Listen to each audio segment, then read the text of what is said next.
Candidatos a la presidencia, Henry Cucalón, Henry Kronfle y Luis Felipe Tillerías, exigen que el Consejo Electoral y el Contencioso Electoral actúen ante la decisión del presidente Noboa de no pedir licencia por campaña. El Ministerio de Transporte retirará la propaganda electoral del movimiento político ADN de los postes del Puente de la Unidad Nacional en Guayaquil. El Ecuador tiene dos vicepresidentas, Verónica Abad, elegida en las urnas, y Cynthia Gelibert, designada por Noboa. Abad mantiene reuniones con sus abogados y Gelibert, que ya se instaló en Carondelet. El Ministerio de Salud descarta el incremento de casos de metaneumovirus como en China y confirma que hubo pacientes en 2023 y 2024. Los abogados de las familias de los 4 menores de las Malvinas asesinados presentarán una acusación particular contra los 16 militares procesados en el delito de desaparición forzada. Los gobernadores de 6 estados declaran la emergencia por las fuertes nevadas que golpean a los Estados Unidos.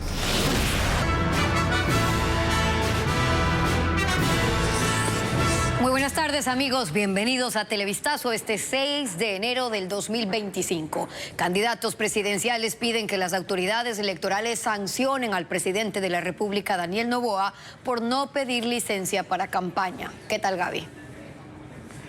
Hola, Estefi, así es. Amigos, buenas tardes. Henry Cucalón acudió al Consejo Electoral y Luis Felipe Tillería lo denunció ante el Tribunal Contencioso. Patricio Díaz tiene el informe.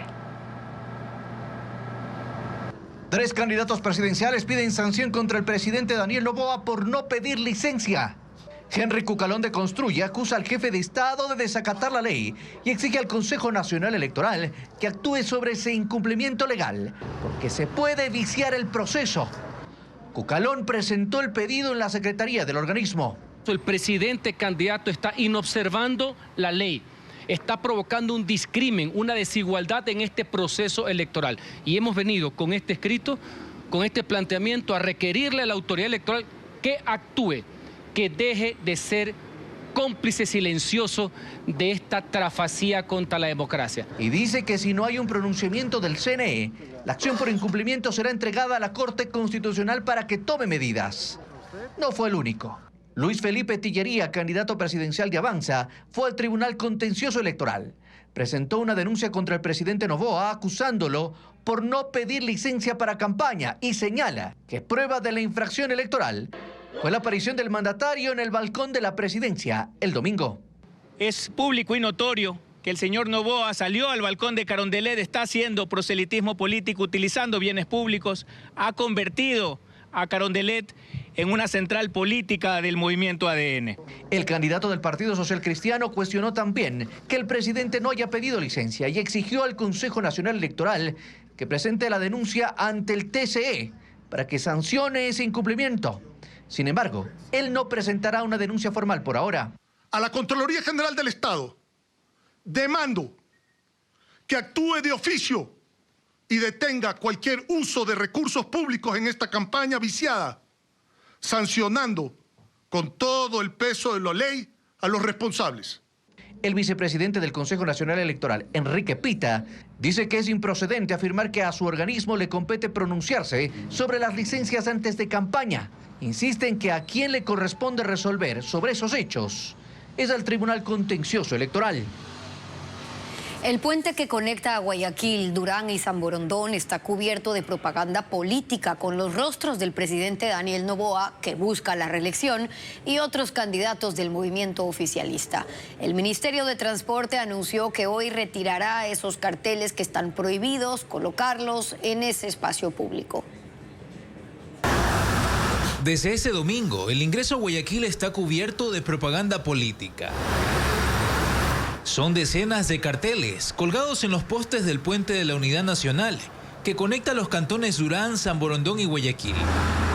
Están los rostros del presidente de la República, Daniel Noboa, que busca la reelección, de su madre Anabel Asín, de las hermanas Lucía y Paola Jaramillo, candidatas a asambleístas por el Movimiento Acción Democrática Nacional, ADN, lista 7. El Ministerio de Transporte y Obras Públicas, a cargo del viaducto, En redes sociales anunció que por disposición del ministro Roberto Luque, ese lunes procederán a retirar la propaganda electoral que se colocó durante el feriado. En cada imagen está el nombre de Sarmiento Es Pueblo, quien se atribuye la autoría de esa propaganda, que está en ambos sentidos de los 2,5 kilómetros del puente, por donde pasan 70.000 carros diarios. No es la primera vez que ocurre, pues en abril de 2024, esa firma también promocionó el voto por el sí, a propósito de la consulta popular que impulsó el presidente Noboa. En ese tiempo también retiraron las gigantografías, que están prohibidas colocarlas en ese espacio público.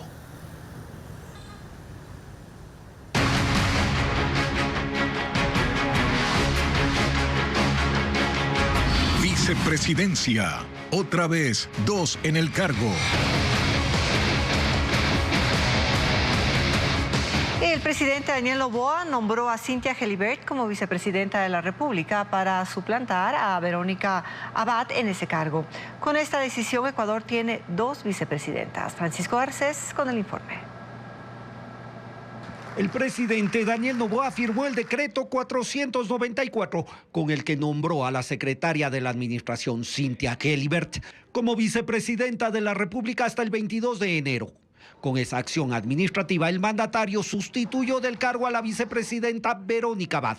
Noboa lo justifica por una ausencia temporal de Abad en la vicepresidencia, debido a que no se presentó en Turquía para asumir sus funciones de consejera en ese país, encargo que Noboa le asignó el 23 de diciembre y que debía cumplir desde el 27 de ese mes. La ausencia temporal es la condición establecida en la Constitución, por la cual el presidente puede nombrar a un vicepresidente firmando un decreto ejecutivo. La Constitución establece que la ausencia temporal se produce por enfermedad, una causa de fuerza mayor o la licencia otorgada por la Asamblea. Si es que no se configura ninguna de las causales que establece la Constitución para nombrar una vicepresidenta encargada debido a que existe una ausencia temporal, ya sea por licencia dispuesta por la Asamblea Nacional, enfermedad o fuerza mayor, ese decreto tiene varios vicios de inconstitucionalidad y podría ser violatorio de derechos constitucionales. Con Gelibert en el cargo, en la práctica el Ecuador tiene 2 vicepresidentas en funciones.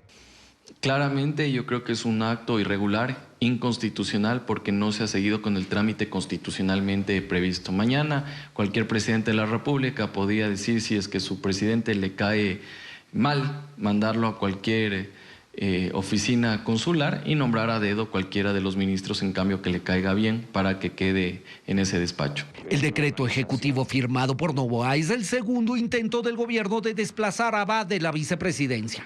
El primero fue la decisión del Ministerio de Trabajo de suspenderla 150 días por un supuesto abandono del cargo. En ese caso, la justicia dio la razón a Abad y ordenó reintegrarla al cargo. Daniel Noboa no se ha pronunciado sobre la queja de algunos candidatos que le exigen elecciones justas. El mandatario atendió una invitación del MIES por el Día de Reyes en el sur de Quito, mientras en la vicepresidencia se mantuvo el resguardo militar. Los cuestionamientos hechos por otros candidatos a Daniel Noboa no han sido respondidos hasta el momento por el candidato presidente, quien hoy se mantuvo en el Palacio de Gobierno y lo abandonó por solo unos minutos para dirigirse a un evento público en la ferroviaria al sur de Quito y compartir allí en un centro de atención infantil una rosca de Reyes con los más pequeños. La sede del Ejecutivo, mientras tanto, se mantuvo cercada otra vez y militarizada, evidenciándose el acatamiento de la disposición dada por el presidente de la República a Fuerzas Armadas y también a la Policía Nacional, que se encuentran brindando seguridad a la sede del Ejecutivo. Había expectativa por saber si la vicepresidenta escogida por decreto, Cynthia Gelibert, asumía el despacho, pero no. El edificio continuó cerrado y con los decretos pegados en su fachada. Al interior 3 militares dando resguardo. En exteriores los militares hicieron rondas para evitar la presencia de personas afines a Verónica Abad. A propósito, la otra vicepresidenta esta mañana cumplió agenda privada en reunión con sus abogados. La fuerza pública dirimió la tensión política entre el gobierno y la oposición antes del inicio de la campaña electoral. Las Fuerzas Armadas y la policía desconocieron a la vicepresidenta Verónica Abad y respaldaron al presidente Daniel Noboa. Paul Romero amplía la noticia. La fuerza pública dirimió la confrontación política entre el presidente Daniel Noboa y la vicepresidenta Verónica Abad. Las Fuerzas Armadas y la policía bloquearon su aspiración a asumir la presidencia de la República desde este domingo 5 de enero, cuando arrancó la campaña electoral.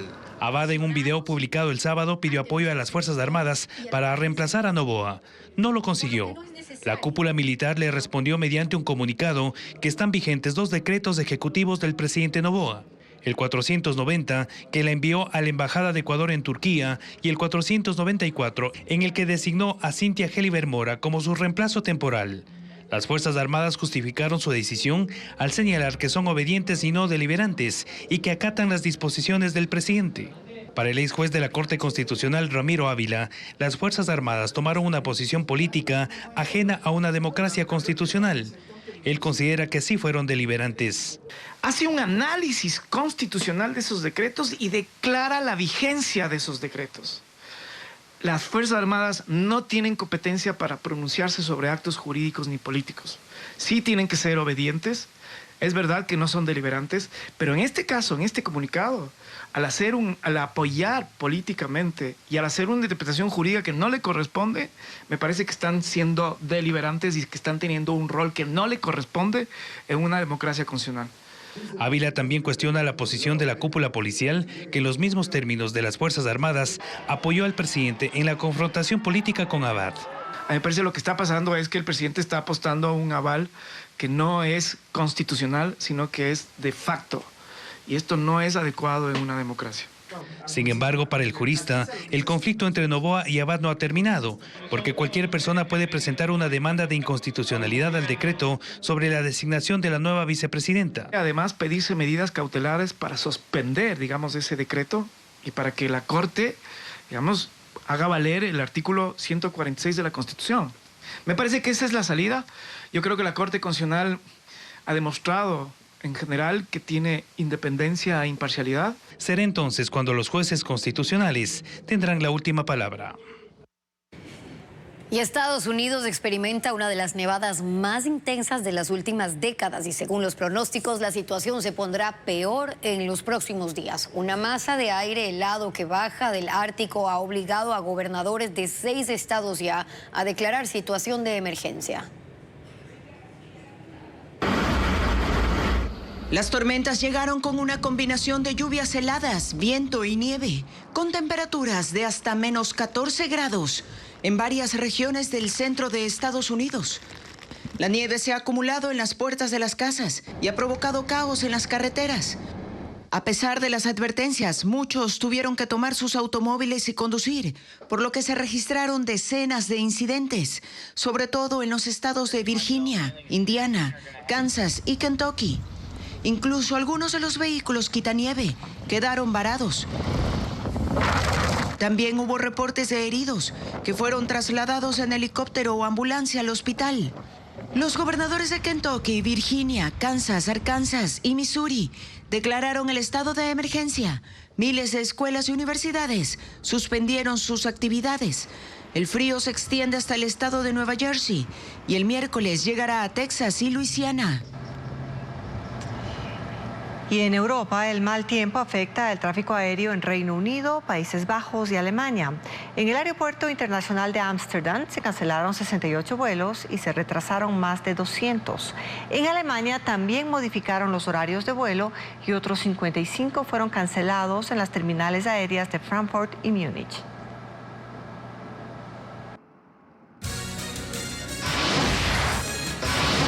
En breve se descartó el incremento de casos del metaneumovirus en el país, donde sí hubo reportes en 2024. Pero ¿cuáles son los síntomas? Ya le contamos.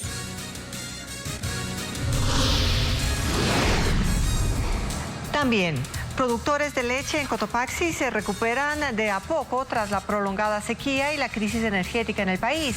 La proyección para la primera quincena de enero es de 700.000 litros. Los detalles al volver de la pausa.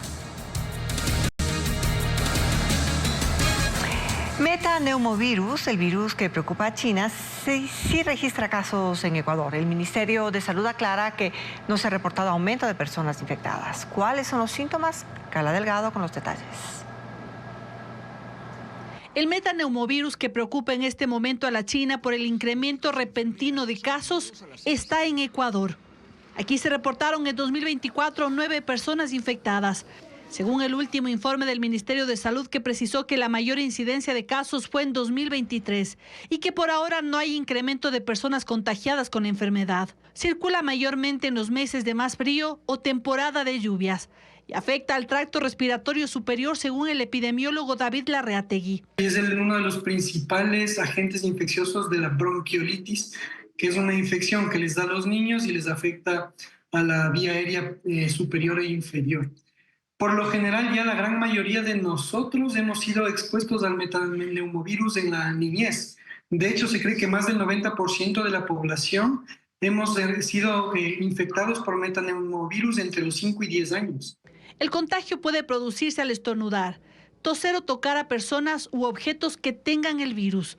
Una persona contagiada puede infectar a 2 más. Sus síntomas se parecen a otros virus respiratorios: fiebre, congestión nasal, dolor de garganta y tos. En niños, por lo general, el cuadro se autolimita entre 5 y 7 días. Se les maneja con medicación para control de los síntomas. Y en adultos que tienen factores de riesgo, dígase diabetes, hipertensión mal controlada, obesidad, pacientes oncológicos, esos sí tienen un alto riesgo de desarrollar neumonía o cuadros de bronquitis agudas, que van a requerir hospitalización, similar a lo que ya vivimos un poco con el COVID y lo que se vive con la influenza. El problema por ahora, según el epidemiólogo, es que no existe vacuna para este virus. Y si se produjera un brote, el país tampoco cuenta con pruebas para detectarlo. Y con una acusación particular, los abogados de los padres de los 4 menores de las Malvinas asesinados piden reparación integral que va desde disculpas públicas hasta indemnizaciones. Esta semana también buscan que la justicia establezca la fecha de la reconstrucción de los hechos. Merlin Ochoa informa que los abogados de los 16 militares investigados han apelado. Los abogados del Comité Permanente por la Defensa de los Derechos Humanos, quienes además patrocinan a los familiares de los 4 menores asesinados, ya tienen lista la acusación particular en contra de los 16 militares que son procesados por desaparición forzada y tienen previsto presentarla hoy. Con esta medida, los padres de los hermanos Josué e Ismael Arroyo y de Saúl Arboleda y Steven Medina serán parte activa del proceso penal, pero además podrán exigir una reparación integral que busca 2 cosas. Primero, el pago de indemnizaciones. Lo que se va a establecer es un cálculo en virtud de las edades, de los proyectos de vida de cada uno de este niño y de estos 3 adolescentes, ¿no? Se podrá interponer un rubro dentro de la acusación particular que será sometida al juez para su calificación. Y segundo, una reparación simbólica que reconozca la afectación emocional y social. Por ejemplo, en el documento se contempla exigir una disculpa pública al Comando Conjunto de las Fuerzas Armadas y a la policía.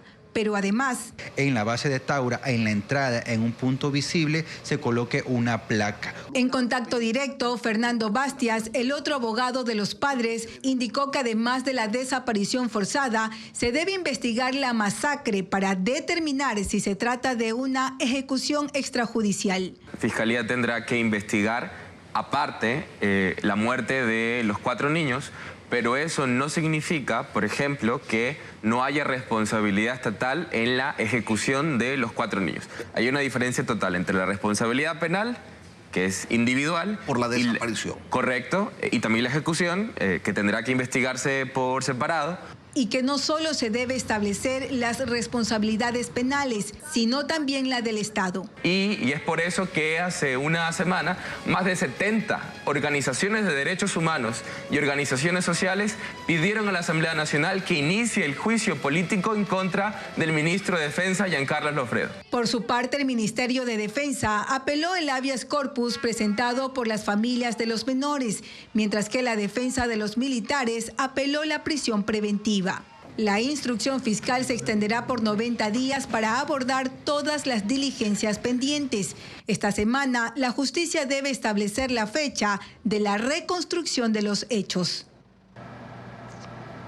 98 legisladores se oficializaron hoy en la Asamblea Nacional por la licencia obligatoria a los candidatos a la reelección.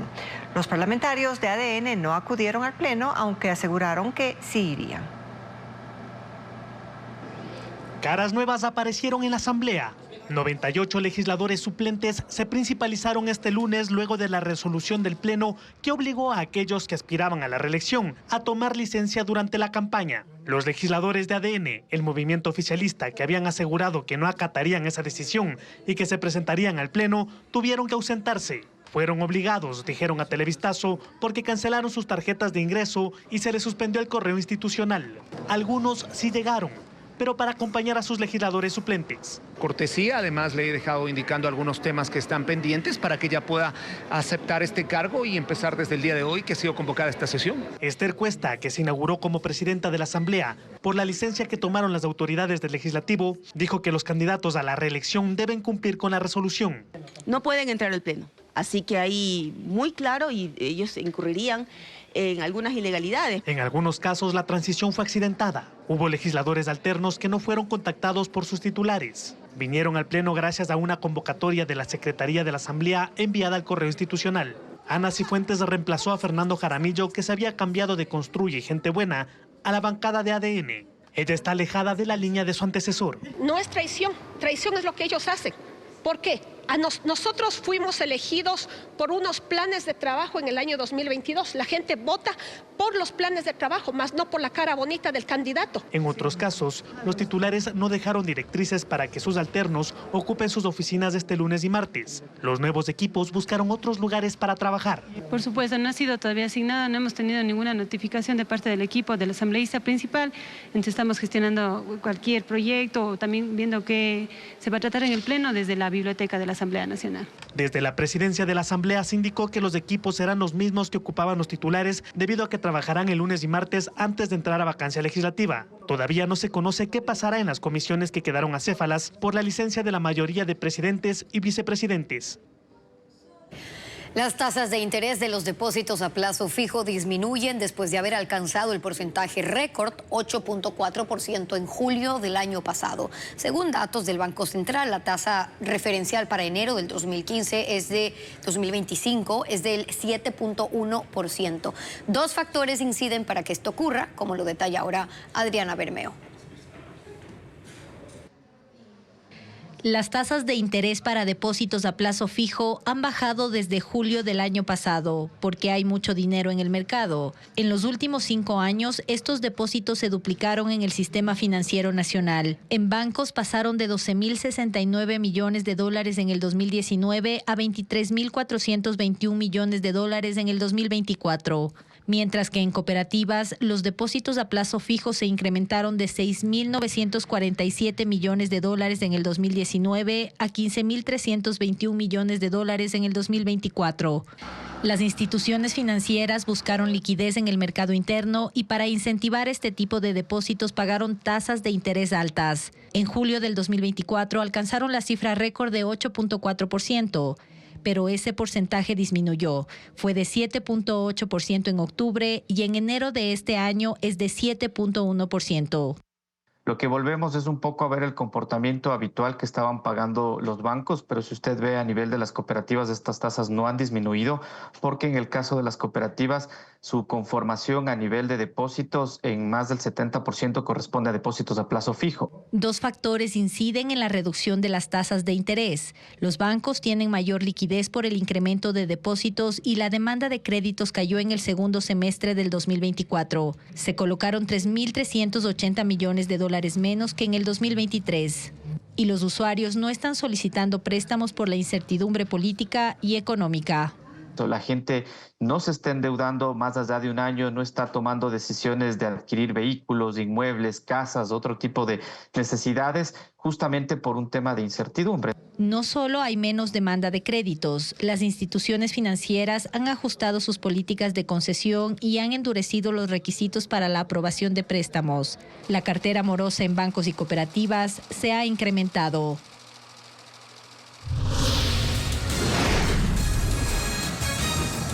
Más adelante, el Congreso de Estados Unidos certifica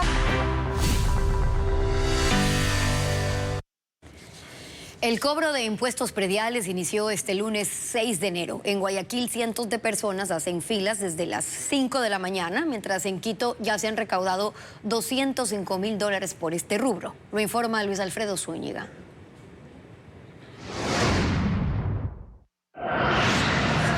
Desde las 5 de la mañana, cientos de personas hacen largas filas en los exteriores del Palacio Municipal de Guayaquil para pagar el impuesto predial. El cobro arrancó el 1 de enero, pero este lunes, finalizado el feriado, tomó fuerza. Pese a que hay canales digitales, se mantiene la costumbre de acudir de manera presencial en el primer día laborable del 2025. Y por eso se habilitaron 17 ventanillas que atienden de 7 de la mañana a 5 de la tarde de lunes a viernes.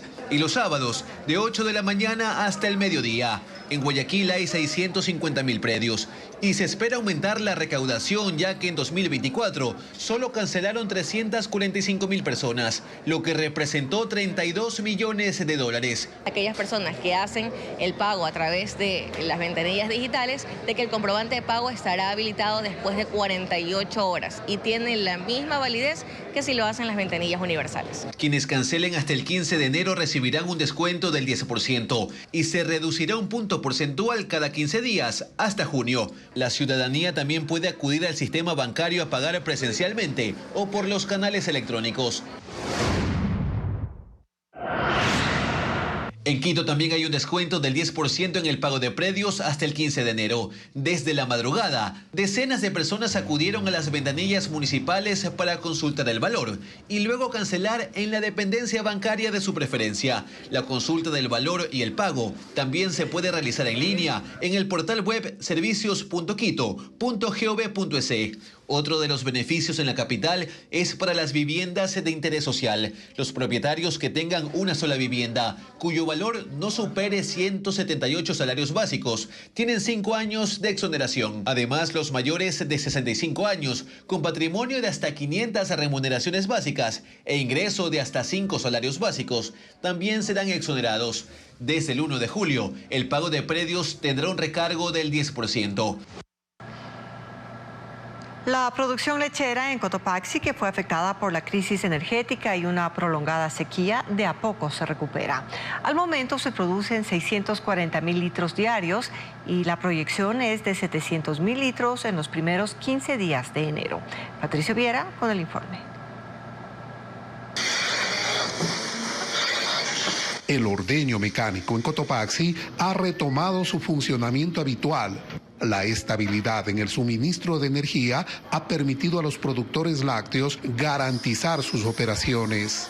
Cristian Barrenos reside en la parroquia José Huango Bajo, al norte de la Tacunga. Al momento, sus 460 vacas producen 9.200 litros diarios, duplicando la producción que obtenía hasta el 19 de diciembre. En el tema de los cortes estuvimos produciendo 4.500 litros. Claro, el verano sí nos ha afectado muy fuerte y hoy la rutina de ordeño es normal. Está habilitado todas las 16 máquinas de ordeño que son acá. Las 8 personas que fueron despedidas debido a la crisis energética volvieron a trabajar y se encargan del traslado de las vacas al establo para el ordeño, tarea que les lleva 3 horas.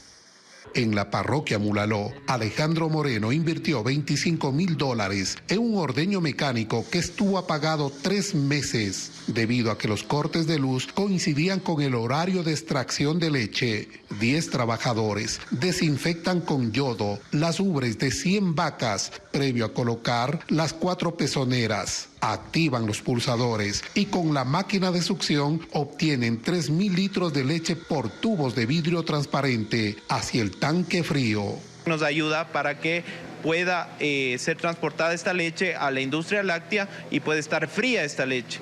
Las lluvias leves de las últimas 4 semanas han sido suficientes para reverdecer 4.000 hectáreas de pastizales que sirven de alimento para el ganado y beneficiando a 28.000 productores de leche que han recuperado la producción, llegando a los 640.000 litros diarios. La proyección para la primera quincena de enero es alcanzar los 700.000, el aporte habitual de Cotopaxi al mercado nacional de leche. El Congreso de Estados Unidos certifica la elección de Donald Trump como presidente. Ambas cámaras revisan la votación de los colegios electorales en una sesión que dirige Kamala Harris como presidenta del Senado. Este procedimiento había transcurrido sin mayor interés general hasta hace 4 años, cuando el 6 de enero del 2020 una turba de seguidores de Trump asaltó el Capitolio para impedir el reconocimiento del entonces mandatario electo Joe Biden. La nieve cubre la ciudad de Washington y al edificio del Congreso, donde a la 1 de la tarde comenzó la sesión conjunta de la Cámara de Representantes y del Senado para validar la elección presidencial. Con esto, el Capitolio y Donald Trump vuelven a ser protagonistas de un 6 de enero, pero en circunstancias distintas. Trump ganó las elecciones de noviembre, que el mismo presidente Joe Biden ha dicho que fueron libres y justas. Garantiza la transferencia pacífica del poder, pero Biden recuerda también cómo hace 4 años, desde una sala en la Casa Blanca, Trump observó durante 3 horas y media cómo sus seguidores atacaron el Capitolio. Ese 6 de enero, Trump les dijo que debían luchar como el infierno para evitar que Biden fuera confirmado como ganador de la elección de 2019. Donald Trump denunciaba que le habían hecho fraude.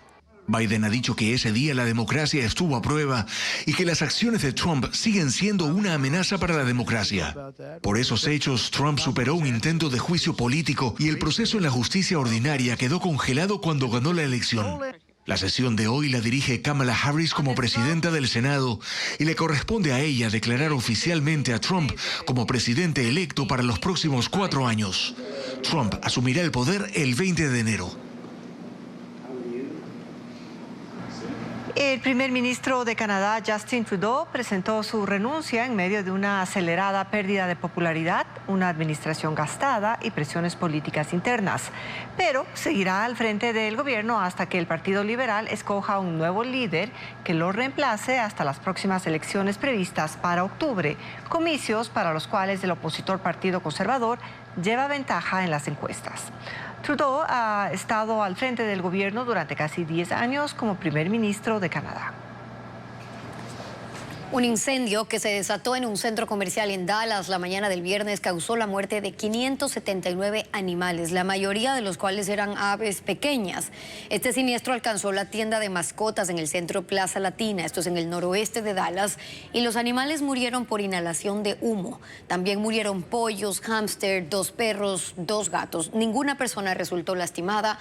El amplio centro comercial de un solo piso sufrió sí daños severos, incluyendo un techo parcialmente colapsado.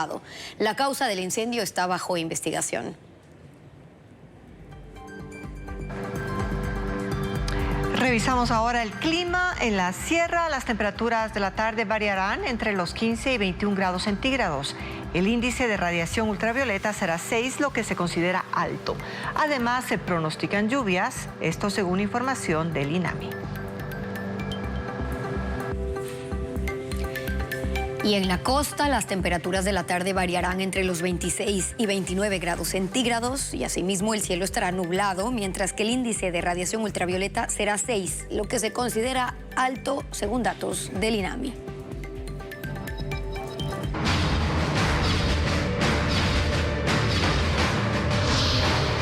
Elecciones 2025. El presidente de la República y también candidato Daniel Noboa se mantiene en la posición de no solicitar licencia, aunque la ley determine que es obligatorio que lo haga durante el periodo de campaña electoral. Según voceros del régimen, el jefe de Estado podría decidir más adelante hacer uso de esa licencia. Mientras tanto, seguirá ejerciendo sus funciones de presidente, aunque la ley le prohíbe a todos los candidatos participar de actos financiados con recursos públicos. La campaña electoral empezó ya en Carondelet, lo saben. Daniel Noboa es el presidente de la República y es también candidato para el mismo cargo. Esta particularidad del presidente que aspira a repetir el cargo, es decir, del presidente candidato, está acompañada de hechos y también de interrogantes, hasta ahora sin respuesta.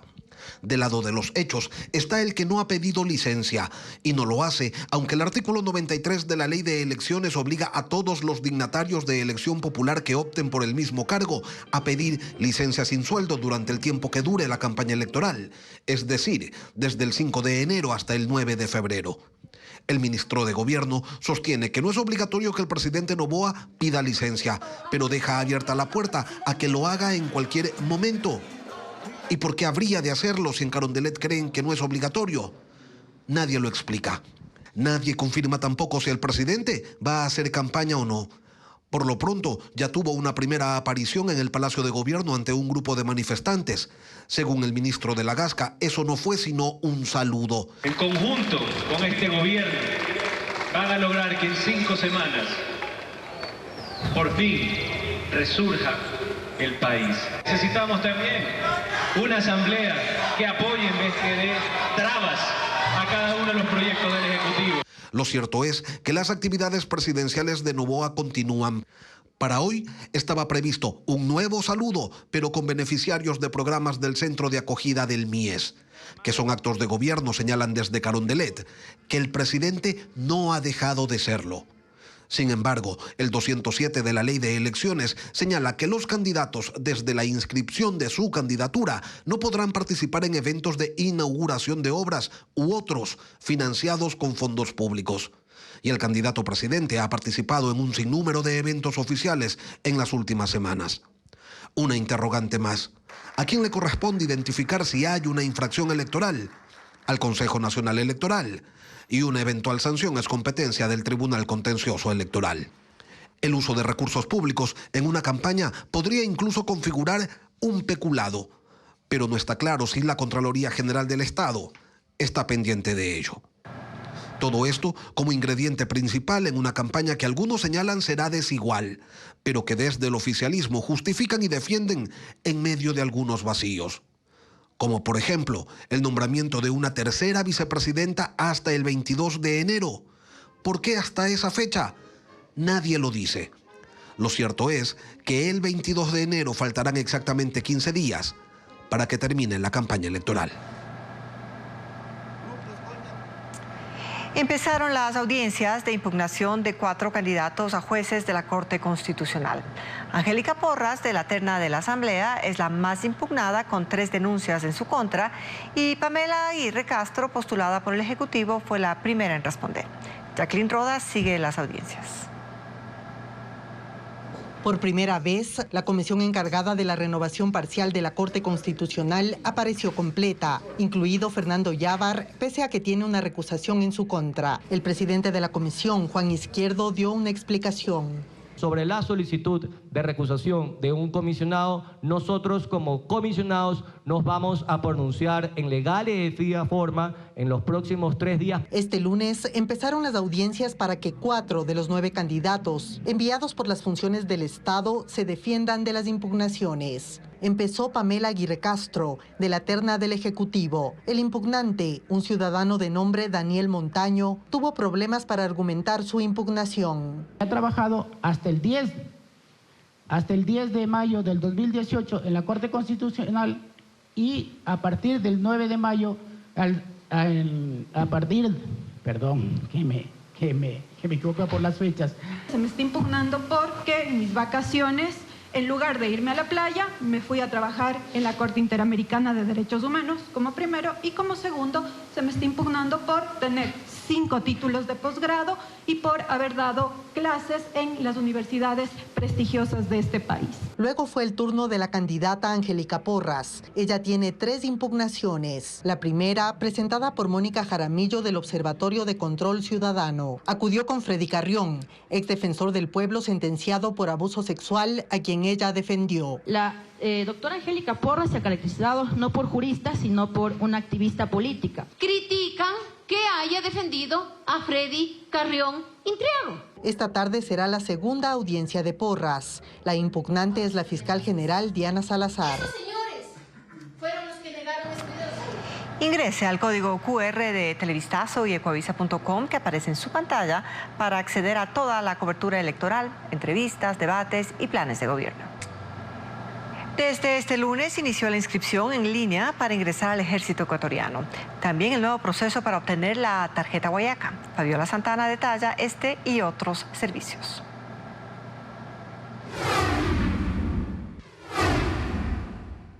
Desde este lunes 6 de enero se habilitó el proceso de inscripción para los bachilleres en ciencias o técnico que deseen ingresar al ejército ecuatoriano y durará hasta el 10 de febrero. Para elegir entre las 3 escuelas de formación deberán ingresar a la página www.ejercitoecuatoriano.mil.es, llenar la hoja de inscripción e imprimirla. Los interesados deben tener 21 años, ser solteros sin hijos, registrarse en la CENESID y no tener antecedentes penales. Deben entregar los documentos de forma física con traje oscuro o tradicional si es de alguna nacionalidad.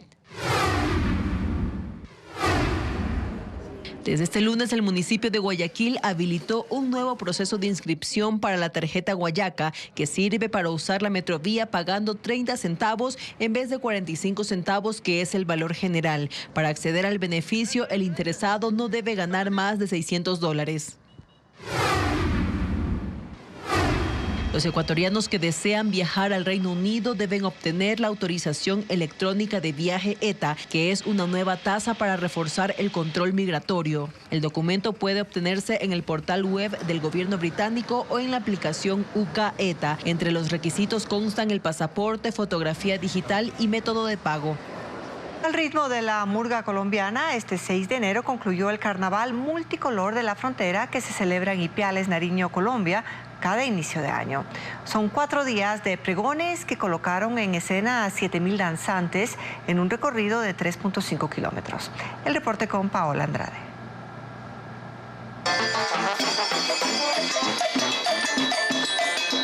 Instrumentos de viento y percusión dan vida a las murgas colombianas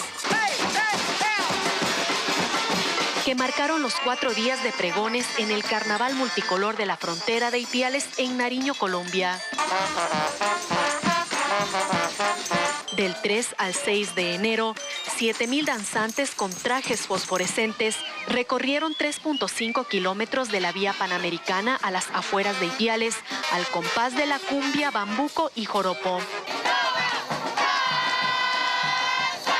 En esta fiesta, en la que 20.000 ecuatorianos admiraron las comparsas que celebran las raíces indígenas y su influencia española y africana, se juega con espuma de carnaval. Los tambores y güiros resonaron en el cierre del carnaval. Este lunes, 70 delegaciones con 1.000 participantes hicieron su paso en 4 horas de pregón. El público aplaudió el paso de una muestra del Carnaval de Barranquilla, la Feria de las Flores de Medellín, danzas de La Plata, Huila, Pasto y agrupaciones culturales de Ipiales, como la murga de la Fundación Armadura Band con 60 músicos. A ella representamos, a la mujer guerrera, a la mujer ipialeña, a la mujer indígena. 8 carrozas grandes de 12 metros de largo por 4 de ancho exhibieron imágenes expresivas de múltiples colores en rostros, flores o animales. También hubo 8 mini carrozas.